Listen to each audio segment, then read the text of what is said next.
Hi friends, అందరూ ఎలా ఉన్నారు? ఇంకా ఇవాల్టి వీడియో వచ్చేసి మామూలుగా మొన్న 7వ తేదీ అంటే డిసెంబర్ 7వ తేదీ మెగా పేరెంట్స్ డే జరిగింది.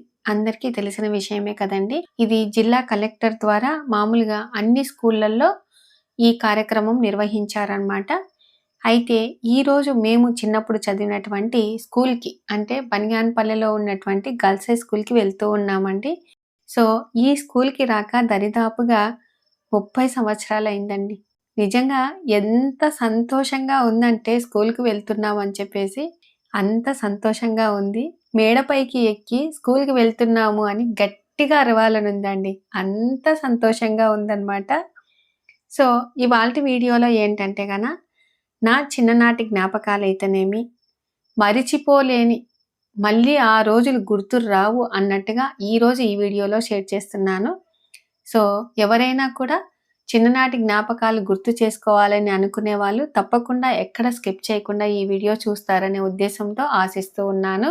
ఇంకా ఇప్పుడు గర్ల్స్ హై స్కూల్కి అయితే వచ్చామండి. మా ఫ్రెండ్ చిన్ననాటి స్నేహితురాలు నీలిమ అన్నమాట. ఈ స్కూల్లోనే చదివింది, ఈ స్కూల్లోనే టీచర్గా పనిచేస్తూ ఉంది. పూర్వ విద్యార్థులను కూడా ఇన్వైట్ చేశారండి. అయితే మా ఫ్రెండ్స్ అందరూ వస్తామన్నారు. కొంతమంది కొన్ని కారణాల వల్ల రాలేకపోయారు. నేను అలాగే రాధ, మీకు తెలుసు కదండి మా చిన్ననాటి స్నేహితురాలు రాధ, ఇద్దరం కలిసి వచ్చాము. ఇంకా ఇక్కడ నీలిమ రిసీవ్ చేసుకున్నారు. ఇక్కడ పిల్లలందరినీ చూడంగానే నాకు చాలా అంటే చాలా సంతోషంగా అనిపించిందండి. స్కూల్ డ్రెస్ అయితే కలర్ మార్చారనమాట. అప్పట్లో మాకు బ్లూ వైట్ ఉండింది. ఇక్కడ ఏంటంటే గన ఈ స్కూల్లో నిర్వహించిన కార్యక్రమము ఒక వేడుక పండగ లాగా ఉందండి. అందరూ పేరెంట్స్ వచ్చారు. 9 గంటలకే ప్రోగ్రామ్స్ కూడా స్టార్ట్ చేసేసారండి. ఇంకా పేరెంట్స్ అందరికి కూడా కొన్ని ఆటల పోటీలు పెట్టారనమాట. చాలా చక్కగా నిర్వహించారండి. నేను ఇంట్లో పనంతా ముగించుకొని వచ్చేసరికి కాస్త లేట్ అయిందనమాట. ఇక్కడికి వచ్చేసరికి మా మేనత్త కొడుకు మూడో బావగారు బీసీ రాజారెడ్డి గారిని ఇన్వైట్ చేశారండి చీఫ్ గెస్ట్గా. సో చాలా సంతోషం అనిపించింది. అయితే ఈ స్కూల్లో జ్ఞాపకాలు ఏంటంటే గన మేము ఉండింది క్లాస్కి 110 మంది అలాగా ఉన్నాము. 6th, 7th, 8th, 9th, 10th టోటల్గా 600 మెంబర్స్ కన్నా లేమండి. అప్పుడు ఈ స్కూలు చాలా విశాలంగా ఉండింది. గ్రౌండ్ కూడా చాలా పెద్దదండి. ఈ బనియాన్పల్లెలో మెయిన్గా ఏంటంటే మెయిన్ రూట్లోనే అన్ని గవర్నమెంట్కి సంబంధించినవి ఉన్నాయండి. హాస్పిటల్ కానీ, హాస్పిటల్ వెనకాలనే మాకు గ్రౌండ్ అనమాట గర్ల్స్ హై స్కూల్కి. డిగ్రీ కళాశాల అయితేనేమి ఇలాగ అన్ని రోడ్డు మీదకే చాలా కన్వీనియంట్గా ఉన్నాయండి బనియాన్పల్లెలో. మెయిన్ ఇంపార్టెన్స్ ఏంటంటే స్కూల్లో కొన్ని సౌకర్యాలు లేకపోవడం వలన అందరూ పూర్వ విద్యార్థులు అయితేనేమి, కన్న తల్లిదండ్రులు అయితేనేమి ఇలాగా వస్తే తలా ఒక చెయ్యి వేస్తే ఏ స్కూల్లో అయినా డెవలప్మెంట్ అవుతుందండి. మనము ఎప్పుడు గవర్నమెంట్ మీద ఆధారపడకూడదు. తలా ఒక చెయ్యి వేసేసి ఫండ్స్ ఇస్తే ఆ స్కూల్ డెవలప్మెంట్ అనేది జరుగుతూ ఉంటుందన్నమాట. అసలు మేము చదివినప్పటికీ ఇప్పటికీ స్కూల్ చాలా డెవలప్ అయిందండి. అయితే ఇక్కడికి వస్తూనే నాకు చిన్ననాటి జ్ఞాపకాలు ఎన్ని గుర్తుకొచ్చాయంటే, చిన్నప్పుడు నేను మా మేనత్త కొడుకు మా బావగారింట్లో ఉన్నానండి. బీసీ జనార్దన్ రెడ్డి గారింట్లో ఉన్నానన్నమాట. ఉదయం లేవంగానే ప్రతి పనికి మా బావ కూతురు నేను ఎక్కువగా కొట్లాడుకునే వాళ్ళము. జడ వేసే కాడైతేనేమి, అలాగే స్నానాలకు వెళ్ళడానికైతేనేమి ప్రతిదీ గొడవ పడేవాళ్ళము. ఇప్పుడు ఆ గొడవ అనేది ఒక మెమొరీ లాగా మిగిలిపోయిందండి. అంటే అప్పుడు అలా చేసుకునే వాళ్ళం కదా, ఇప్పుడు ఇలా చేసుకునే వాళ్ళం కదా అని అనుకునే వాళ్ళము. ఇంకా మధ్యాహ్నం మాత్రం ఇంటికి వచ్చి భోజనం చేసేదాన్ని. అయితే భోజనం కూడా చాలా హడావిడిగా చేసిపోయేదాన్నండి. ఒక్కొక్క రోజు క్యారియర్ పంపించేవాళ్ళు, ఒక్కొక్క రోజు ఇంటికి వచ్చి తినేసి వెళ్ళేదాన్ని. అయితే వెళ్ళేటప్పుడు మాత్రం మా అక్క కంపల్సరిగా మా అక్క అంటే ఇందిరక్క గారండి, వెళ్ళేటప్పుడు మీరు భోజనం సరిగ్గా చేయలేదు అని చెప్పేసి పానకపప్పు లేకుంటే క్యారెట్ కడిగి ఇవ్వడము అలాగా చేసేది. అయినా కూడా రోడ్డు మీద రేగు వడలు ఉండేటివండి. బెల్లం వేసి రేగు వడలు నల్లగా ఉండేటివి. అవి ఈగలు వాళ్తూ ఉండేటివి. అయినా కూడా ఆ రేగవడలను చూస్తే తినాలనిపిస్తుంది. కానీ ఆ దోమలు వాలుతున్నాయని తెలిసి కూడా కొనుక్కొని తింటామండి. ఆ తర్వాత ఇంటికి వెళ్తే మా మామయ్య ఏమన్నా తినుబండారాలు కొనుక్కున్నారా అంటే, "ఏమీ కొనుక్కోలేదబ్బా! ఏమీ తినలేదు" అని అనేవాళ్ళము. కానీ ఆ జ్ఞాపకం అనేది మనసులో అలాగనే నిలబడిపోయిందండి. పుల్లైస్ అయితేనేమి, రేగివడలైతేనేమి, రేగ్గాయలైతేనేమి, అలాగే కారం చుట్టలండి. రూపాయికి 2 ఇచ్చేవాళ్ళు కారం చుట్టలు. ఎంత బాగుంటాయో కదా! అలాగా తినుకుంటూ హ్యాపీగా గడిపేవాళ్ళము. హోంవర్క్ ఇస్తే చేసేవాళ్ళము. సాయంత్రము ట్యూషన్‌కి వెళ్ళేవాళ్ళమండి. అయితే నాకంటూ ఒక టఫ్ సబ్జెక్ట్ అంటే హిందీనేనండి. అసలు ఇక్కడే కూర్చునేవాళ్ళు. మామూలుగా మేడం హిందీ మేడం వాళ్ళైతేనేమి, అలాగే నూర్ సార్ వాళ్ళు అందరూ ఈ స్టాఫ్ రూమ్‌లోనే కూర్చునేవాళ్ళండి. ఇక్కడ చూడండి, ఇక్కడ ఉన్నటువంటి చెక్క బీరువాలైతేనేమి, ఈ బీరువాలన్నీ అప్పుడు మేము మామూలుగా ఉన్నప్పుడు ఉండేటివేనండి. చూడండి ఎట్లా ఉన్నాయో. ఈ స్కూల్‌కి రాగానే, ఈ స్కూల్‌కి ఏదో ఒకటి చెయ్యాలి. మన శాయశక్తులా ఏదో ఒకటి చెయ్యాలి అనేది నాకొక అభిప్రాయం అన్నమాట. ఇక్కడ అందరం అనుకుంటూ ఉన్నాము. మేడం మనోరంజన్ మేడం ఇక్కడ కూర్చునేదండి. ఇప్పటికి గూడా మేడం ఉన్నారు నంద్యాలలో. అప్పుడప్పుడు కలిసి వస్తూ ఉంటాము. అసలు కడుపు నిండిపోయిందండి నాకి. ఇక్కడ మామూలుగా ఈ చెట్ల కిందనే మేము అసైన్‌మెంట్లు రాయటం కానీ, ఎగ్జామ్స్ రాయటం కానీ, మేము ఒకరి వెనకాల ఒకరు కూర్చునేవాళ్ళమండి. నాకు సోషల్ రాదనమాట. మా ఫ్రెండ్‌ను అడిగేదాన్ని. నాకు రాకపోతే కొంచెం చూపిస్తావా అనేది. ఆ అమ్మాయి ఏమనేది, "నీకు మ్యాథ్స్ బాగా వస్తది కదా! నువ్వు మ్యాథ్స్ చూపిస్తావా?" అనేది. కానీ నేను చివరికి తెలుసుకునేది ఏంటంటే, చూసి రాసే వాళ్ళకి ఎక్కువ మార్క్స్ వస్తాయనేది తెలుసుకున్నానండి. సో, అంత జ్ఞాపకం అనమాట. ఏదైనా ఒక సబ్జెక్ట్‌లో ఈరోజు మార్క్స్ తక్కువ వచ్చినాయి అంటే, నెక్స్ట్ ఎలా తెచ్చుకోవాలి అనే తపనే ఉండిందండి నాకి. అంత పోరాడేదాన్ననమాట. అయితే టోటల్‌గా సబ్జెక్ట్‌లలో నాకు మ్యాథ్స్ ఒక్కటే మంచిగా వచ్చేదండి. ఇక్కడ పిల్లలు సాంగ్స్ కొన్ని పాడారు. ఆ పిల్లల్ని చూసి ఎలా అనిపించిందంటే నాకి, స్టేజ్ ఫియర్ లేకుండా నేను ఆ రోజు ఎందుకు పాడలేకపోయాను? అట్లా అనిపిచ్చేదండి. అందుకే మా పిల్లలని ప్రతి ప్రోగ్రామ్‌లో పార్టిసిపేట్ చెయ్యండి అని చెప్పేదాన్నండి. మా పెద్దమ్మాయికి కొంచెం డాన్స్ చాలా బాగా వచ్చనమాట. ఇంకా ఇక్కడ పిల్లలైతే ఎక్సలెంట్‌గా డాన్స్ ఏసారండి. అస్సలు మ్యూజిక్‌తోనే ఇంత కోలాటం వేసినట్టుగా ఇంత బాగా డాన్స్ వేశారంటే, నాకి చాలా ఆశ్చర్యం అనిపించింది. ఎంత డెవలప్ అయింది. మాకు అప్పట్లో కూడా సబ్జెక్ట్స్‌తో పాటు అన్నీ ఉన్నాయండి. కుట్టు నేర్పించేవాళ్ళు, మంచిగా డ్రాయింగ్ నేర్పించేవాళ్ళు, మంచి మంచి ఆటలు నేర్పించేవాళ్ళు, యోగాసన్స్ నేర్పించేవాళ్ళు. అలాగే అన్ని సబ్జెక్ట్‌లతో పాటు ఎక్స్‌ట్రాగా అన్ని యాక్టివిటీస్ ఉండేవండి. మంచిగా అందరం కలిసి ఆడుకునేవాళ్ళము. బాగా నీళ్ళు దప్పికయ్యేవి. అప్పట్లో ఏ మినరల్ వాటర్ లేదు. కొళాయి దగ్గర 2 దోసిళ్ళు పట్టి నీళ్ళు తాగితే అమృతం తాగినంత ఫీలింగ్ అండి. అంత తృప్తిగా అనిపిచ్చేది. ఇలాంటి అలవాటు ఎంతమందికి ఉంది అనేది కూడా తప్పకుండా కామెంట్ చేయండి. ఇక్కడ చూడండి, పిల్లలను చూడంగానే వాళ్ళ మధ్యన పోయి కూర్చోవాలి. ఇలాంటి ఫంక్షన్స్ ఉన్నప్పుడు నేను ఎప్పుడైనా కూడా ముందర కూర్చొని వినేదాన్నండి. అలాగే ఎప్పుడు బర్త్‌డే వస్తాదా? ఎప్పుడు కొత్త బట్టలు వేసుకుంటామా? ఎప్పుడెప్పుడు చాక్లెట్లు పంచుతామా అని అనుకునేదాన్ని. ఆ రోజులు అసలు మళ్ళీ రావండి. ఇంకా ఆ తర్వాత ఈ ఫంక్షన్‌కి చీఫ్ గెస్ట్‌గా మా బావగారైనటువంటి పీసీ రాజారెడ్డి గారిని ఇన్వైట్ చేశారు. చక్కగా 4 మాటలు మాట్లాడతారు. ఆ 4 మాటలు విందామండి. సంవత్సరాల కిందట 5 మంది ఐఏఎస్ ఆఫీసర్లు అయ్యారు. 5 మంది ఐఏఎస్ ఆఫీసర్లు. వాళ్ళ ప్రభుత్వ పాఠశాలలో చదువుకున్నారు. వసతులు లేవు, కరెంటు లేదు. జయభారత్ రెడ్డి మన చీఫ్ సెక్రటరీ గారు, ఏవిఎస్ రెడ్డి గారు, మన Reserve Bank governor YV Reddy గారు, ఇలాంటి చాలా మంది ప్రభుత్వ పాఠశాలలో చదువుకున్నారు. మళ్ళీ వాళ్ళల్లో ఎక్కడ ఢిల్లీ పబ్లిక్ స్కూల్ లేవే ఆ రోజు ఏసీ పబ్లిక్ స్కూల్ లేవే. మళ్ళీ ఎందుకు మనం ప్రభుత్వ పాఠశాలకు పంపకుంటున్నాం? నేను ఒకటి విషయం చెప్పాలనుకుంటున్నాను. ఈ రోజు విద్యార్థులు చాలా మంది డిగ్రీలు తీసుకుంటున్నారు. ఇంజనీరింగ్ విద్యార్థులు ఎంటెక్, బీటెక్, చాలా పెద్ద చదువులు చదువుకొని కాగితాలు చేత పట్టుకొని వస్తున్నారు. ఏం చదువుతున్నారు? అమ్మాయిలు కొంచెం సైలెన్స్, మీ పెద్ద చదువులు చదువుకొని బయటకు వస్తున్నారు. వాళ్ళలో స్కిల్ ఎంతమంది దగ్గర ఉంది, నైపుణ్యం అనేది ఎంతమంది దగ్గర ఉంది? ఈ రోజు మన జయప్రకాష్ నారాయణ గారు చెప్పారు పెద్దలు, మన భారతదేశంలో 100 మంది విద్యార్థులు తీసుకొని స్కిల్ ఎంతమంది ఉంది అని చెప్పి పరీక్ష చేస్తే కేవలం 25 మంది మాత్రం దగ్గరనే ఉంది స్కిల్. అంటే నైపుణ్యం 25 మంది దగ్గర ఉంది, 75 మంది దగ్గర నైపుణ్యం లేదు. నైపుణ్యం లేని చదువు వేస్ట్. అది ఎక్కడ వేసినా కూడా అది కేవలం చలికాలంలో చలిమంటలకే పనికి వస్తుంది, ఆ సర్టిఫికేట్ తప్ప ఏమీ లేదు. ఆ 25 మందిలో కూడా మరియు 10 మంది 15 మంది ఏ అమెరికానో, బ్రిటనో, లండనో లేకుంటే ఆస్ట్రేలియాకో, కెనడాకో వెళ్ళిపోతున్నారు. అంటే మన భారతదేశంలో మిగులుతున్నది 10 నుంచి 15% మంది స్కిల్ ఉండే వాళ్ళు. ఇంకా ఇక్కడ అందరూ స్పీచ్ ఇచ్చారు.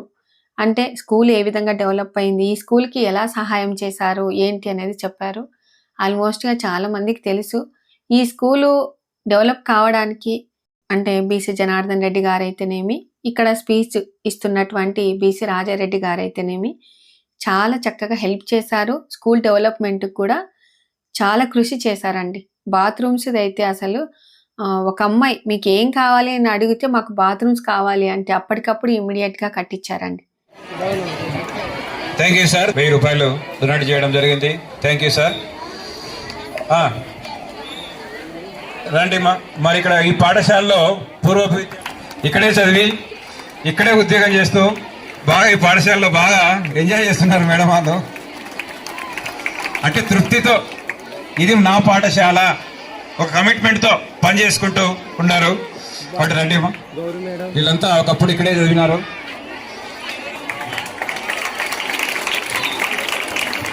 ఓల్డ్ స్టూడెంట్స్ కూడా వచ్చారు, వాళ్ళు కూడా నా దగ్గరకు వచ్చి నిలబడండి ప్లీజ్. ఓకే, చదువుకొని ఇక్కడ ఉద్యోగం చేస్తున్నా నేనెంత గర్వంగా ఫీల్ అవుతున్నానో వీళ్ళు కూడా అంతే గర్వంగా ఫీల్ అవుతున్నారు ఇక్కడికి వచ్చినందుకు. చాలా ఏళ్ల తర్వాత వచ్చి మా స్కూల్ ఈ విధంగా మారిపోయిందా, ఇంత బాగా మారిపోయిందా అని చాలా ఆశ్చర్యపడుతున్నారు. పక్కన ఉన్నది విజయలక్ష్మి అమ్మాయి, నంద్యాలలోనే టాప్ 2 యూట్యూబ్ ఛానల్ రన్ చేస్తుంది. చూడండి. నెక్స్ట్ రాధాకుమారి. ఒకసారి వీళ్ళిద్దరి అనుభవాలు కూడా ఈ స్కూల్తో ఎలా ఉన్నాయో చెప్పాలని అనుకుంటున్నా నేను. ప్లీజ్. అలంకరించినటువంటి పెద్దలకు, అలాగే తల్లిదండ్రులకు, అలాగే పిల్లలకి నా హృదయాభివందనాలు.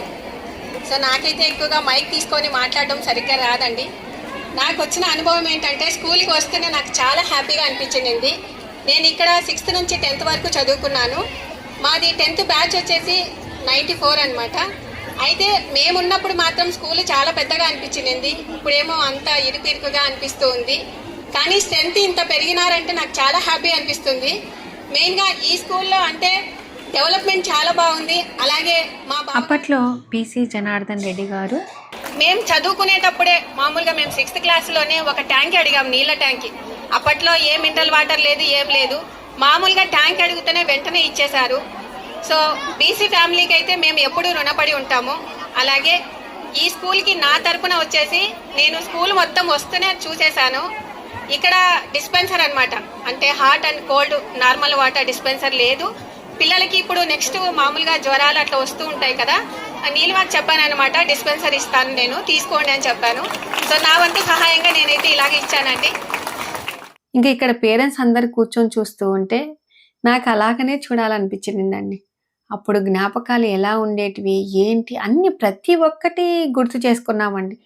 మేము చెన్నంపల్లికి అంటే మా అమ్మ వాళ్ళ ఊరు వచ్చేసి చెన్నంపల్లె, మా కౌకు మండలం అండి. నిన్నటి వీడియోలో చాలా మంది అక్క మీ ఊరు చెన్నంపల్లె కదా అని అంటూ ఉన్నారు. కరెక్టేనండి, మా ఊరు చెన్నంపల్లె, అవుకు మండలము. అయితే నేను మా మేనత్త వాళ్ళ ఇంట్లో అంటే బీసీ జనార్దన్ రెడ్డి గారు వాళ్ళ ఇంట్లో ఉండి ఈ స్కూల్లో చదువుకున్నానండి. ఈ వీడియో చూస్తున్నటువంటి నా చిన్ననాటి స్నేహితులైతేనేమి, అలాగే నాకన్నా సీనియర్స్ కూడా చాలా మంది ఫ్రెండ్స్ ఉన్నారండి.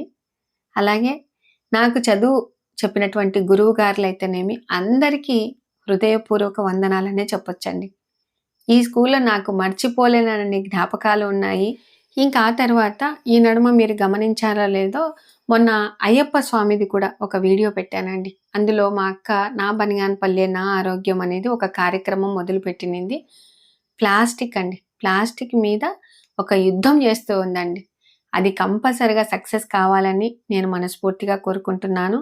చాలా మంది కూడా కంపల్సరిగా సక్సెస్ అవుతాది, ఆ మేడం పట్టుకుంటే సక్సెస్ అవుతాదని అంటూ ఉన్నారు. అందరి ప్రోత్సాహం ఉంటేనే ప్లాస్టిక్ నివారణ జరుగుతుందండి. ఒక్కరితో అయ్యేది కాదు, అందరి సహకారం ఉండాలి. ఇక్కడ పేరెంట్స్ అందరికి కూడా మా బావగారు అదే విషయమే చెప్తూ ఉన్నారు. అయితే ఇక్కడ గెలుపొందినటువంటి వాళ్ళు పిల్లలకి ఫస్ట్ ప్రైజ్, సెకండ్ ప్రైజ్ అనేది ప్లాస్టిక్ డబ్బాలు తీసుకొని వచ్చారండి. ఇప్పటి నుంచే స్టార్ట్ చేద్దాం. మామూలుగా అయితే జనవరి నుంచి స్టార్ట్ చేయాలని అనుకున్నారు. వద్దు, ఇప్పటి నుంచే మనతో పాటే మొదలు పెడతామని చెప్పేసి అప్పటికప్పుడు ప్లాస్టిక్ డబ్బాలు కూడా క్యాన్సిల్ చేయించారండి. ఆ ప్లేస్లో వేరేటివి ఇయ్యండి అని చెప్పేసి అక్కడ ఉన్నటువంటి టీచర్స్ని రిక్వెస్ట్ అడిగారనమాట. మీరు చెప్పింది 100% కరెక్ట్ సార్, ఇప్పటి నుంచే మనం మొదలు పెడదామని చెప్పేసి మొదలు పెట్టారు. ఇంకా ఆ తర్వాత పేరెంట్స్ అందరూ ఇక్కడ గెలుపొందిన వాళ్ళందరికీ ఈ విధంగా బహుమతులు ఇస్తూ ఉన్నారు. ఈ వీడియోలో నేను మాట్లాడిన మాటలు పైన వీడియోకి సంబంధించి మ్యాచ్ అవ్వట్లేదని అనుకుంటున్నారేమో. నేనేంటంటే నా చిన్ననాటి జ్ఞాపకాలు మళ్ళీ ఆ రోజులు గుర్తు రావు అన్నట్టుగా గుర్తు చేస్తూ ఉన్నానండి. మనం ఎప్పటికైనా కూడా ఎంత వయసు వచ్చినా కూడా మన చిన్ననాటి జ్ఞాపకాలు గుర్తుంటేనే ఆ మెమొరీ అనేది, ఆ ఆనందం మన మనసులోనే పొందుతామండి.